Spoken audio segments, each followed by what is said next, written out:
Hey everybody, this is MadPanda Games here, and today we're going tackling another part of the Dark Knights demo. So let's get started, guys. Now, where we last left off, we had a very nice visit with Junoru, and he still will not tell us any answers to our questions. You know, quid pro quo with all of these guys. Very mysterious. So let's get started. By some miracle, I arrive at school on time. Morning! Good morning, Ikuya. I saw you running across the schoolyard. Huh. You should go to sleep earlier, you night owl. Pfft, I always go to bed early. That was not the reason I was late. I just got distracted. Anyway, did I miss anything? No, don't worry. We were only talking about the news. What happened? You're still behind the times, huh? I turned to see Ryoji walking towards us. It's not just the forest anymore. There are rumors about demons being in the village too. What? Uh-oh. I personally believe the demons are real. Please, if only for my own peace of mind, be careful. I think Junoru said something along those lines. Since when? I'm not sure. I only heard about it this morning. There was an incident yesterday, though. Junoru was right after all. You remember the disappearances, right? 10 people have gone missing in the span of 2 weeks. 10? Damn. The villagers think a demon is to blame, but the police think it is a kidnapper or serial killer. The teacher just warned us about it. I hope the case is solved soon. I can't sleep peacefully like this. Oh, this is not good for any of us. Oh, okay, we're just gonna go past that? Not acknowledge it? Okay. By 6:20 p.m., I have finished my homework and made dinner. The house has been quiet ever since my parents left for their business trip. Although I am used to being alone, I still miss having people to talk with. You know what we should do? Call our parents, be like, hey, lots of people are missing. Pretty sure there's a serial killer or a demon. Can I come live with you guys while you're on your business trip? I want to be safe. Feels as if they'd be like, yes, get on a plane and leave. That'd be a smart thing. But we're too curious for our own good. We're gonna get killed. My thoughts flashed to Junoru. We have spoken a lot since our initial meeting. He may be suspicious at times, but I do like him. With nothing left to do at home, I put on my jacket and head toward the Kenriji mansion. It's always so desolate and scary. My journey ends after a few short minutes, and I begin searching for Junoru. Much to my disappointment, I do not see him in the front yard. I wait for a bit longer, but he never shows up. I cannot help but feel let down. It's not like he lives there. He's not gonna just live in the middle of the yard. He has other things to do, you know that, right? Instead, I head to the park to burn some time. Why are we here at night? Just like in the day, the park is empty and quiet at night. As I walk the path, however, I notice I am not entirely alone. When the person turns to look at me, I realize it is Junoru. It is a pleasure to meet you again, Miss Miyoko. When I hear the man's voice, I feel strangely happy. Junoru, what brings you here today? Well, I was just taking a walk. Staying in all night gets boring, but it is safe. It's safe. Ah, I see. We bump into each other so often lately. It is starting to be more of a surprise when you do not appear. It must be coincidence. We both like to go for walks in a tiny village like this, so... Junoru smiles wryly and chuckles. Hey, it's the truth. Of course. Seems like he's being sarcastic. We walk through the park together and eventually stop to sit at a bench near the path. Now that I think about it, Junoru might have thought I was creepy if we met at the mansion again. Do you pass through this park often? Rarely, as it happens. I felt like taking a different route today. Junoru leans forward to rest his elbows on his knees. He asks about my day, but there's nothing much I feel like sharing. Instead, I want to know more about him. Do you have any siblings? Where do you live? Do you know anything about the demons? Where do you live? I'd like to know that. Where do you live? Oh, somewhere nearby. What about you? That didn't answer our question at all. Somewhere nearby, too. Huh, what a coincidence. He's not smiling anymore. If you don't say anything, I won't either. I just want to get to know you a little better. I would like to know more about you as well. Then answer my questions. Wait, I asked you first. I am not giving in this time, Miss Miyoko. Why must you always ask about me yet avoid talking about yourself? It's kind of embarrassing. Oh? School is so boring that I fall asleep during class, and my hobbies feel so repetitive I don't really bother with them anymore. The most exciting thing that's happened to me the past few weeks was exploring that old house with you. Anyway, you avoided telling me where you live earlier, so I... What? Just gonna stand in silence? Alright, I cannot keep up this game. I will tell you whatever you would like to know, so long as it is appropriate. My appropriate, or your appropriate? Nothing inappropriate, huh? What kind of girl do you think I am? It was a poor choice of words. Please, ask me anything. Junoru takes a deep breath. Well, I hope you will not be shocked when I tell you about my residence. The truth is, do you live at the mansion or are you homeless? I live in the old mansion near the library. Not surprising.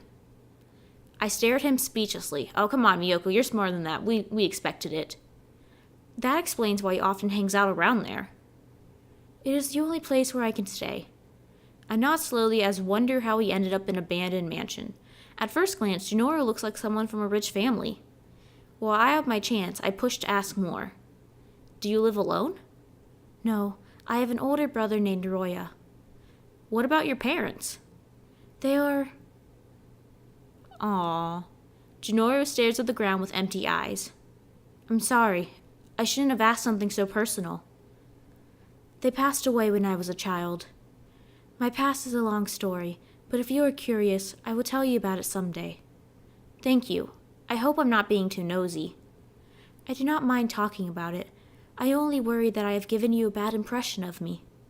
Nothing's changed. I'm not someone who judges others based on their status or background. It's the personality that counts. Aw, we made him smile. I'm glad to hear that. Still, I cannot help but wonder how he and his brother sleep through the cold nights in such a rundown place. I still have many questions, but they're probably too silly to ask. It's getting late.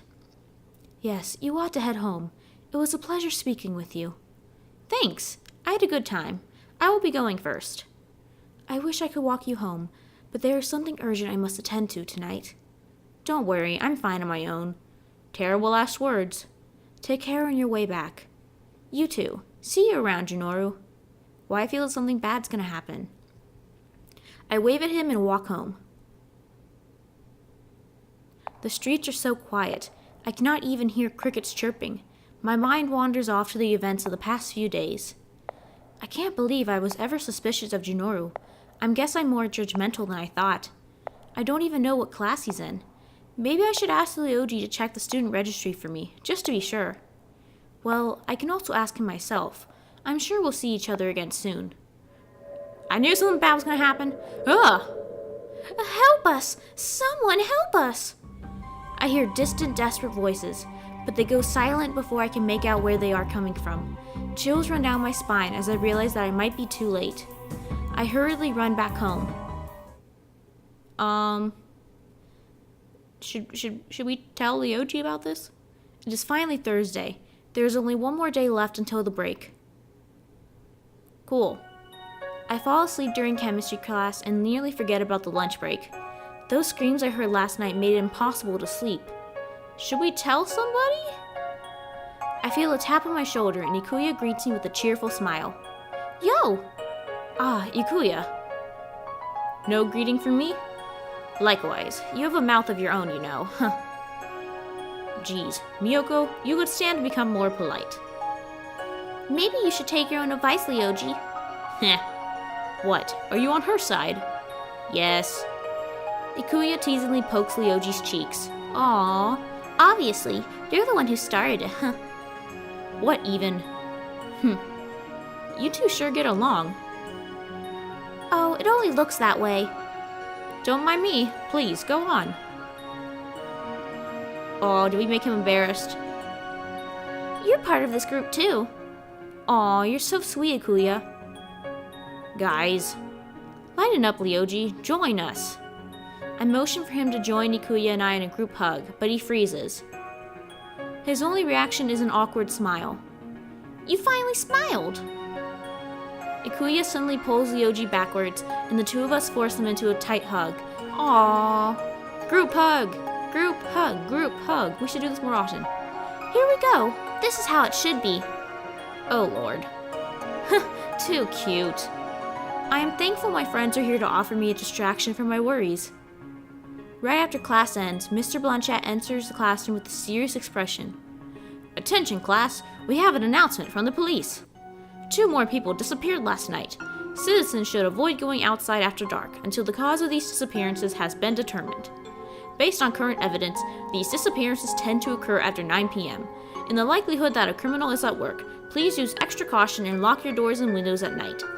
The teacher sternly looks at each of us. Such a string of disappearances has never happened in this area before. Are such measures really going to help? Wait, now I think about it. Those screams I heard last night, there's no way. Really? Something might have happened right by me, but I couldn't do anything. After the announcement, we are dismissed. It's getting dangerous. The break is almost here. While I'm happy to be away from school, I'm also going to miss seeing Ikuya and Iloji every day. Ikuya is planning on vacationing in the countryside with her family. Funny, considering this village is already the definition of countryside. Ryoji will probably help his dad with the investigations. They are both going to be busy. I already feel bored at the thought of spending the break alone. It also appears that most of my classmates are going somewhere else. Given the recent disappearances, I cannot blame them. You should be going too, girl. Save yourself. I wonder what Junoru will be doing. I shake my head. For some reason, I keep thinking about him. I look at the clock. It reads 8:30 p.m. Our teacher told us to not go outside after 9. It should not be a problem if I only pay Junoru a quick visit. Perhaps I should pass the warning on to him as well. I grab my jacket and head to the Kenriji mansion. Dangerous. Hey, Junoru. The man turns and greets me. Oh, Miss Miyoko. I thought you would be staying home today. Why is that? People have been disappearing. It would not be wise to walk around town alone, especially after 9 p.m. Have you not seen the news? It's not 9 yet. The disappearances supposedly only happened some time after that. It would not hurt to be more careful, all the same. I agree with him. Yeah, but I wanted to see you. After a moment of silence, Junoru chimes up with something unexpected. I think I will begin investigating the demon rumors soon. What? Are you joking? Why would you do that? No, I am not. I want to stop the disappearances. It's too dangerous, you are crazy. Can I join you? Well, this is something Miyoko would do, so can I join you? Can I join you? Can I join you? I thought you were scared. No, I'm not. Be that as it may, you cannot come with me. It would be too dangerous. Going alone is even more dangerous. Let me help or don't go at all. You can count on me. Junoru raises his head and presents a confident smile. This guy is way too lanky to fight, though. I apologize. I must already be on my way. I should hurry before the demon makes its move. Have a good night. Please be careful on your way home. I want to stop him, but he has already made his decision. Oh, there you go. Junoru tries to reassure me with a light pat on the shoulder before he briskly walks into the darkness of the streets. How does he even know where to look? Maybe I should follow him. I trail him carefully, making sure there's enough distance between us to keep from being noticed. Suddenly, Junoru takes a turn. By the time I turn the corner as well, Junoru has disappeared, and only a dead end stands in front of me. There are no other alleyways or streets he could have taken. What? I'm sure he went this way. How could he possibly? Uh-oh. Realizing I had not intended on being outside so long, I peer at my phone. It is already past 9. I'll have to ask him about it next time. Time to go home. Along the way, I get the feeling I am being followed. I do not think much of it until I recall the rumors. Dang it, this is seriously starting to scare me. What did you think? What did you think would happen? You don't mess with the rules for a reason, girl. I notice a shadow being cast from behind the corner of a building, but do not dare turn around. The presence looms terribly close to me, but nothing ever happens. Okay, cool, we're alive. I let out a sigh of relief when I finally reach home.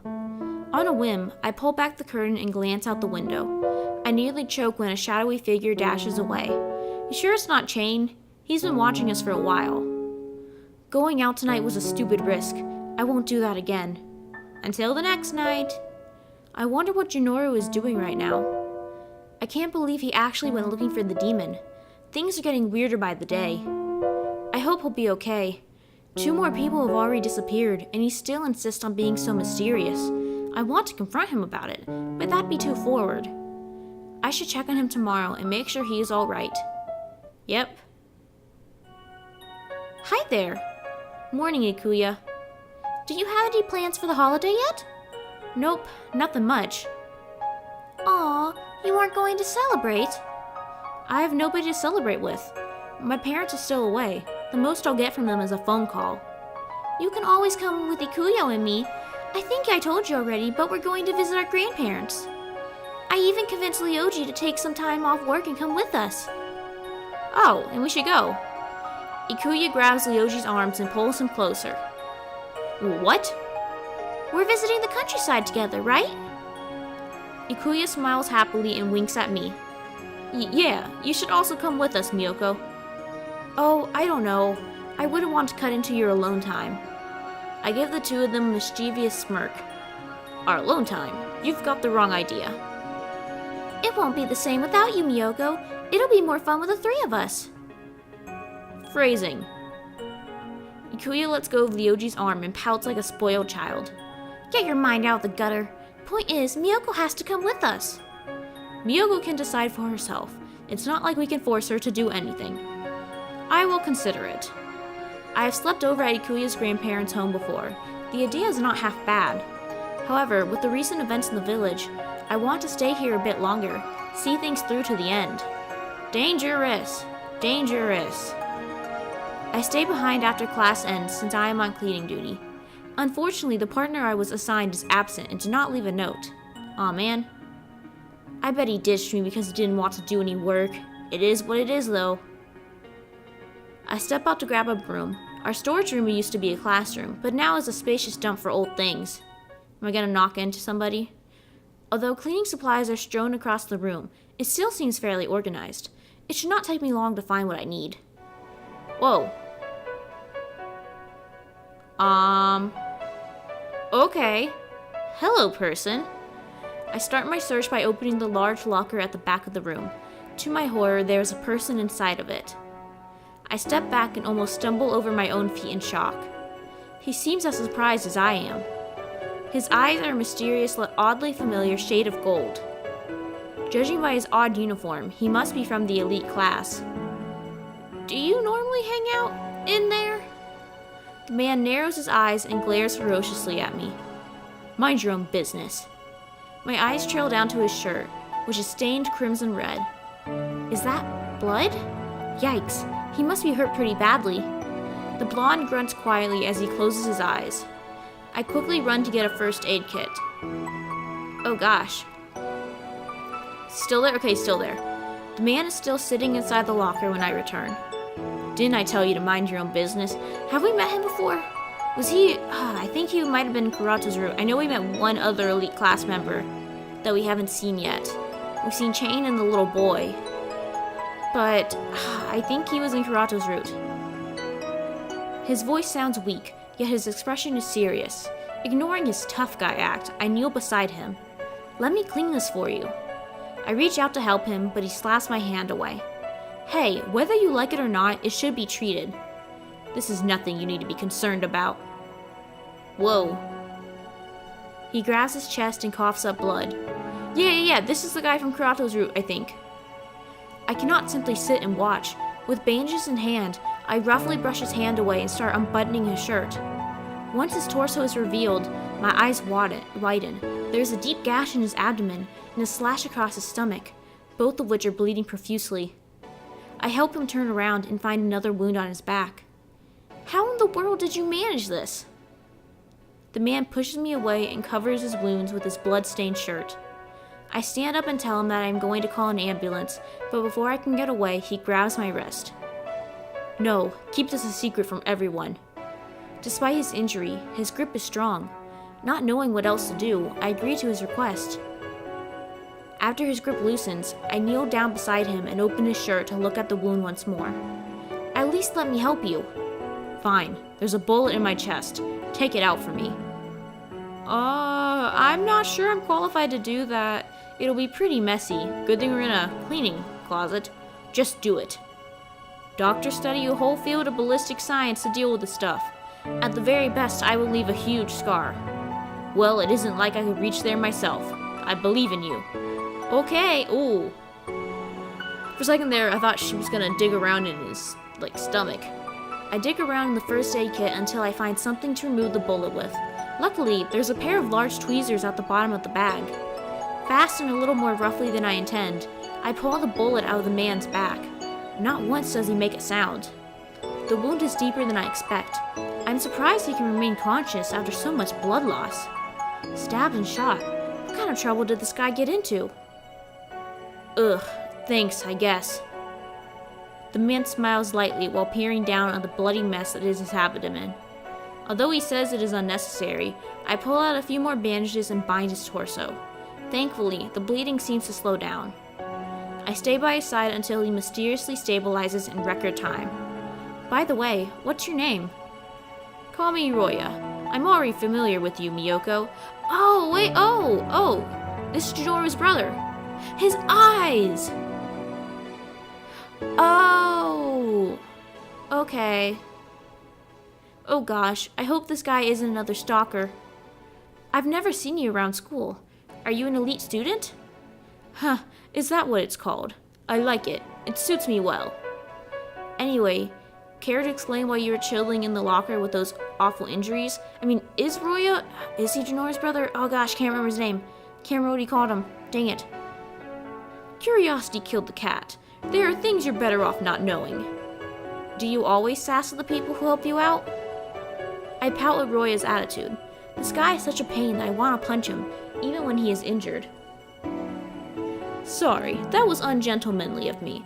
Thank you anyway, Miss Cutie Nurse. It's Miyoko. Roya buttons up his shirt, seemingly satisfied.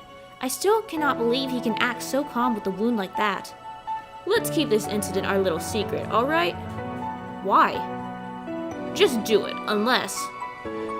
Roya leans forward and lifts his chin with his hand, forcing me to look up at him. His mischievous eyes bore into me while he moves his face closer to mine. The heck is he trying to do? In reflex, I push him back.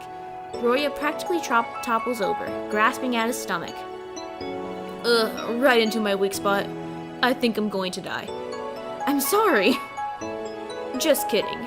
You're too easy to tease. Roya stands up and fixes his jacket. His demeanor is completely different from earlier. These injuries are no big deal, you know. I was only pretending to be hurt to see how you'd react. Guess my acting skills are better than I thought. That was just an act? This is nothing. It was fun messing around with you. Okay. What about the blood on your shirt and the lacerations? Roya chuckles and pats my head. Not much experience with wounds, huh? No need to worry. Well, see you around. What was with that guy? There's no way he was actually faking it. I've seen people with paper cuts who couldn't keep it together. Well, I have to clean my hands before someone thinks I had a nosebleed or something. I push my thoughts to the back of my mind before locating a broom and heading back to the classroom. Okay. So, I think I will stop here. And I can't remember if that was someone from if that's Junoru's brother, or if that is someone from Kurato's route. But either way, time to sign out.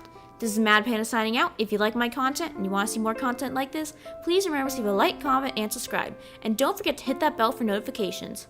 Once again, this is MadPanda signing out. See you later, guys.